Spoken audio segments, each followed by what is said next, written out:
ان اکرمکم عند اللہ اتقاکم۔ بسم اللہ الرحمن الرحیم۔ ہزاروں سال نرگس اپنی بے نوری پہ روتی ہے، بڑی مشکل سے ہوتا ہے چمن میں دیدور پیدا۔ عزیزان گرامی، ابھی حال ہی میں بر صغیر کی مایہ ناز شخصیت، حکیم امت نباز قوم عالی جناب مولانا ڈاکٹر قلب صادق صاحب اس مادی دنیا سے مثالی دنیا یعنی عالم برزخ کی طرف کوچ کر گئے۔ انا للہ و انا الیہ راجعون۔ ہر ذی حیات کو موت کا مزہ چکھنا ہے اور سب کو اللہ کی بارگاہ میں حاضر ہونا ہے۔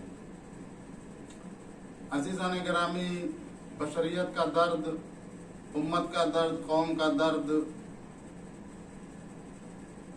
اس ذات کے مرحوم کے انگ انگ میں تھا اور زندگی بھر آپ نے اس چیز کا ثبوت دیا اور ہمیشہ خدمت خلق میں لگے رہے۔ اللہ تعالیٰ آپ کے درجات کو بلندی عطا کرے، اعلیٰ علیین میں جگہ عنایت فرمائے، آمین یا رب العالمین۔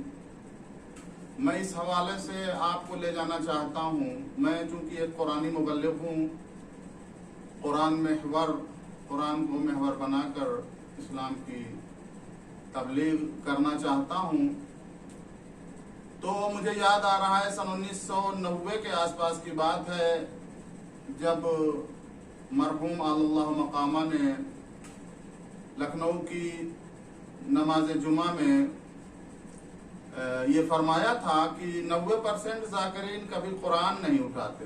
عزیزان گرامی، جس قوم کے مذہبی پیشوائی قرآن نہ اٹھائیں، جنہیں قوم کی ہدایت کرنی ہے، رہنمائی کرنی ہے، تربیت کرنی ہے، وہ خود قرآن سے دور رہیں گے تو پھر وہ کس طریقے سے صحیح رہنمائی کر سکتے ہیں۔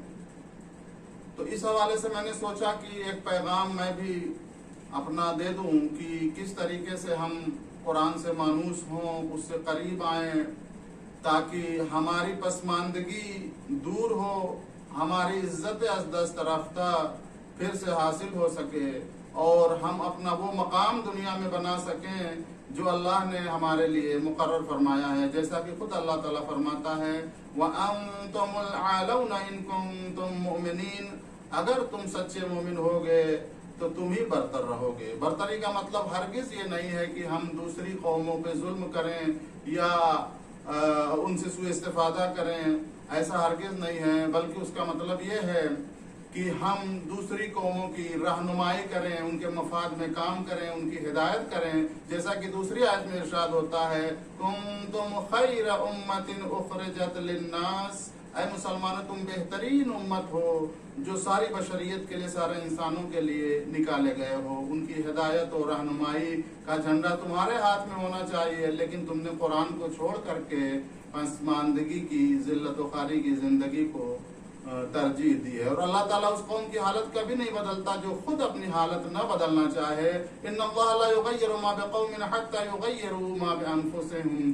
سنتا ہے انسان بہت ساری آیتیں، حدیثیں قرآن کی فضیلت میں سنتا ہے، لیکن بہرحال ایک حرکت کی ضرورت ہے کہ انسان تھوڑی حرکت کرے اور ایک مصمم ارادہ کرے۔ بہرحال اس حوالے سے میں آج آپ کو یہ بتانا چاہ رہا تھا کہ پہلی بات تو ہم قرآن سے مانوس ہوں اور اس کو جو ہے اپنی زندگی میں، اپنی فردی زندگی، عائلی زندگی، اجتماعی زندگی اور سیاسی زندگی میں داخل کرنے کی کوشش کریں۔ اس کو صرف ثواب حاصل کرنے یا ثواب بخشنے، ایصال ثواب کا ذریعہ نہ سمجھیں۔ عزیزان گرامی، آج میں آپ کو یہ بتاتا ہوں کہ یہ قرآن کو کس طرح سے پڑھیں کہ اس کا خاطر خواہ فائدہ ہمیں حاصل ہو سکے اور وہ ہمارے وجود میں نورانیت بکھیر سکے، ہمارے اندر موجود بیماریوں کو دور کر سکے اور قوم کو ترقی کی راہ پہ لگا سکے۔ تو مجھے یاد آتا ہے کہ علامہ اقبال کے پدر بزرگوار نے، ان کے والد محترم نے بچپن میں ان سے کہا تھا کہ بیٹا قرآن اس طرح سے پڑھو جس طریقے سے تم پر ہی نازل ہو رہا ہے۔ یہ بہت ہی اہم بات ہے کہ ایک باپ اپنے بیٹے سے کہے کہ تم قرآن اس طرح سے پڑھو جس طریقے سے تم پر ہی نازل ہو رہا ہے. تو عزیزان گرامی اس کا نمونہ خود علامہ اقبال موجود ہیں کہ مغربی دنیا کی سیر کر کے آنے کے بعد بھی انہوں نے قرآن کو نہیں چھوڑا اور نہ کسی مغربی دنیا کی چکا چوند سے ان کی آنکھوں میں ذرہ برابر جو ہے چودھیا پن آیا ہو، یعنی ان کی آنکھیں چودھیا گئی ہو، مطلب ان کی عقل پہ پردہ پڑ گیا ہو. جیسا کہ بعض لوگ جاتے ہیں مغربی دنیا میں تو وہ کافی دور ہو جاتے ہیں دین اور مذہب سے. عزیزان گرامی تو قرآن اس طریقے سے پڑھیے جس طریقے سے اللہ خود آپ سے ہم کلام ہے. ایک مطلب اس کا یہ ہے کہ آپ قرآن اس طریقے سے پڑھیں کہ اللہ خود آپ سے بات کر رہا ہے.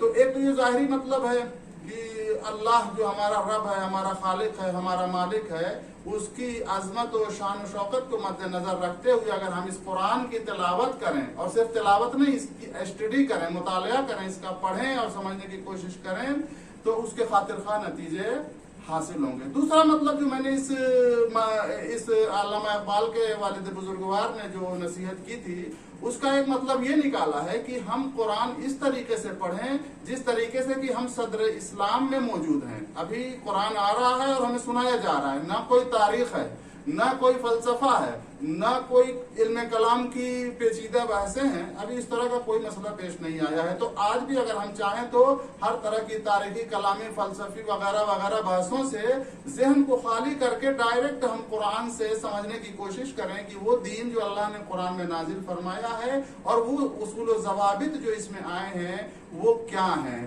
تو اس طریقے سے اگر ہم قرآن پڑھیں گے، دو مطلب میں نے بیان کیا کہ اللہ خود ڈائریکٹ ہم سے ہم کلام ہے، اور ہم اپنے ذہن کو خالی کر کے ہر طرف، ظاہر سی بات ہے ہمارے ذہن میں بہت ساری چیزیں ہیں، خاص طور سے آج اس گلوبل ویلیج میں اور یہ سوشل میڈیا اور طرح طرح کی چیزیں جو ہزاروں طرح کی باتیں ہمارے ذہن میں لوگ ڈال رہے ہیں. تو جب تک ہم ان سے خالی ہو کر کے خود ڈائریکٹ قرآن سے متوسل نہیں ہوں گے اور اس میں غور و فکر نہیں کریں گے اور خود سمجھنے کی کوشش نہیں کریں گے، تو ہم حیران و سرگردان ہو جائیں گے اور صحیح طریقے سے نہ دین کو سمجھ پائیں گے نہ ترقی کر پائیں گے. تو آئیے ہم عہد کرتے ہیں کہ آج ہی سے ہم یہ قرآن کا ایک پیج، ایک صفحہ ہر روز اپنے زبان میں، اپنی زبان میں جو زبان آپ کی بہتر ہے، بہتر طریقے سے آتی ہے، اس میں ترجمے کے ساتھ کوئی بھی معتبر ترجمہ اپنے مسلک مذہب کے مطابق آپ لے لیجئے، اس کا ترجمہ پڑھیے، اس کو سمجھنے کی کوشش کیجیے. میری گارنٹی ہے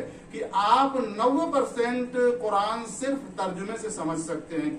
کیونکہ وہ شخصیت، وہ بزرگ جس نے اس قرآن کا ترجمہ کیا ہے، اس نے مختلف علوم حاصل کرنے کے بعد یہ ترجمہ کیا ہے. اس کی محنت سے آپ استفادہ کر کے آپ کے لیے آسانی ہو گئی. یہاں 10% پھر بھی ممکن ہے آپ نہ سمجھ سکیں، تو اس کے لیے بہرحال آپ کو آگے کی محنت کرنی پڑے گی اور تفسیروں وغیرہ کا مطالعہ کرنا پڑے گا، بزرگوں سے جو ہے رابطہ کرنا پڑے گا جو قرآن کے ایکسپرٹ ہیں. تو عزیزان گرامی، ہر دن ایک صفحہ قرآن ترجمے کے ساتھ، غور و فکر کے ساتھ پڑھنا نہ بھولیں. والسلام علی من اتبع الہدی.